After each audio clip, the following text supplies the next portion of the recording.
news overseas, the United States announced earlier this week that it is stopping exemptions given to 5 countries that continue to buy Iranian oil, saying they must stop purchases by May 1 or face sanctions. China, the top buyer of Iranian oil, and Iran's neighbor Turkey are resolutely opposing this move, putting the Trump administration's approach of using sanctions to force foreign policy changes to the test. White House correspondent Patsy Widakuswara has this story. A strike at Tehran's lifeline as the United States moves to end Iran's oil export. Earlier this week, the Trump administration announced it will stop giving waivers to China, India, Japan, South Korea, and Turkey, countries that continue to buy Iranian oil after Washington pulled out of the 2015 nuclear deal with Tehran last May and reinstated sanctions. If they do not comply, they too may face U.S. sanctions. Any nation or entity interacting with Iran should do its diligence and err on the side of caution. The risks are simply not going to be worth the benefits. In dealing with adversaries, the Trump administration often turns to unilateral sanctions rather than build coalitions to pressure a target country to change its behavior, say some analysts. It will not make things better, it will make them worse.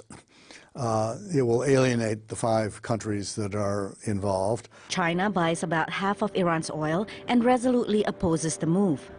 The cooperation between China and Iran is open, transparent, reasonable, and legitimate, which thus deserves respect.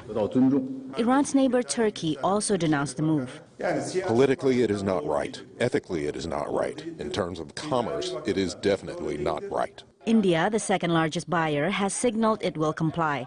But in the past, they have bypassed sanctions using a payment system based on the rupee instead of U.S. dollars. Countries which are not complying can choose to negotiate, retaliate, or, since transactions are made by private companies, they could also cheat. It will be hard for the U.S. administration to take action against private tankers that are owned by private companies that are foreign flagged. It'll cause diplomatic issues if they attempt to do that.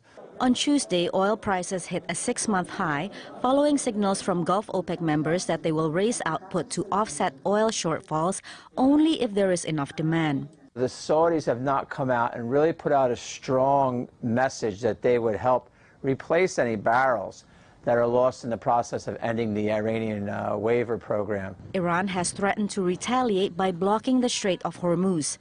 The United States has said it would stop any Iranian attempt to block the waterway, which carries a fifth of the world's oil trade.